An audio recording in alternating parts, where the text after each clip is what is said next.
Magandang araw sa inyong lahat. Ito naman tayo sa ating pag-aaral ng Words of God. Daily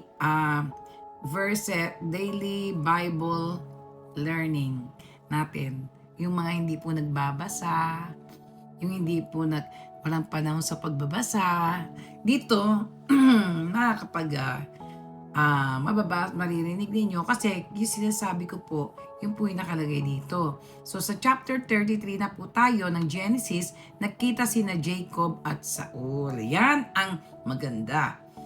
Dito po mayroon tayong tinatawag na pagtatagpo nilang magkapatid. Na habang sila'y magkalayo, ang Panginoon nating Diyos ay inaayos niya ang lahat. Okay? Message of God in Genesis 33 tells a beautiful story of reconciliation, humility, forgiveness, and restored relationship.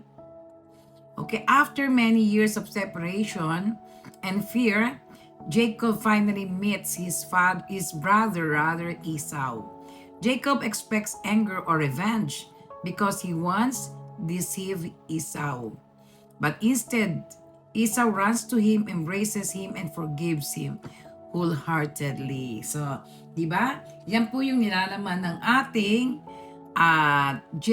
chapter 33. Maganda, di po ba?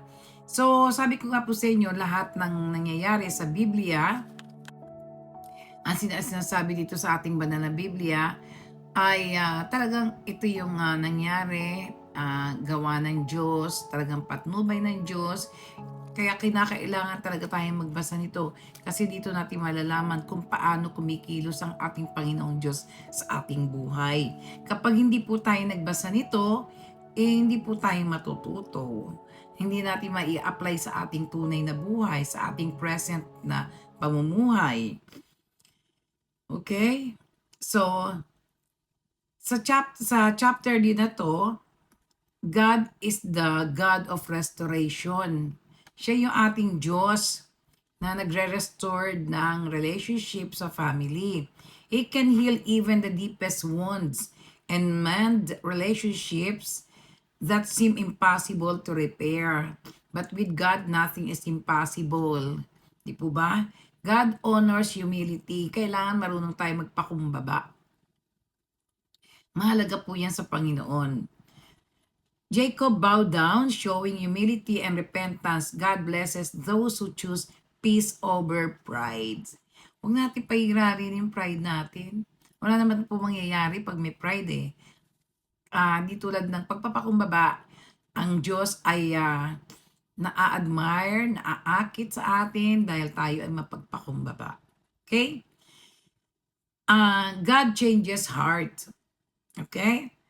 Esau's heart was softened. What Jacob feared for many years, God already resolved. Habang magkalayo sila, inaayos ng Panginoon ang puso ni Esau. God protects his children. Jacob approached with fear, but God's presence went him and turned danger into a blessing.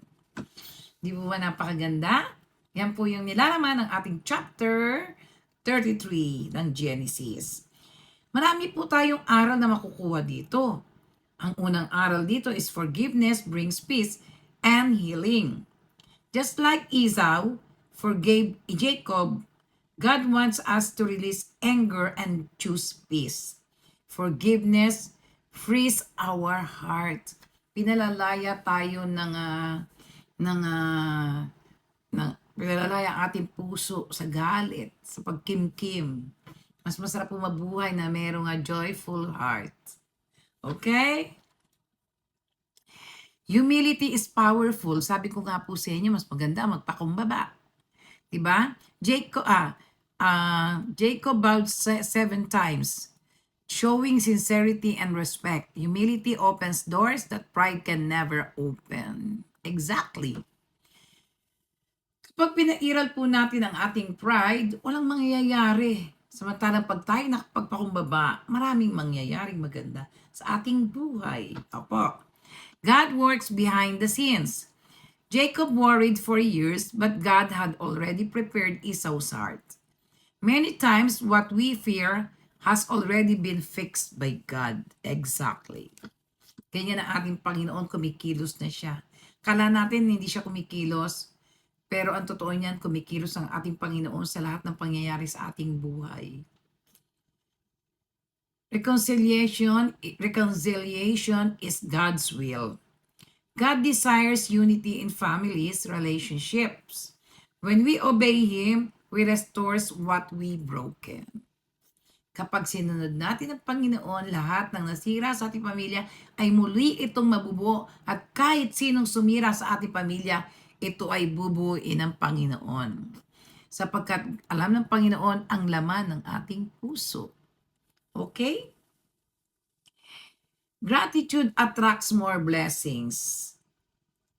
Jacob expressed deep gratitude to God for His mercy. A thankful heart keeps us close to God.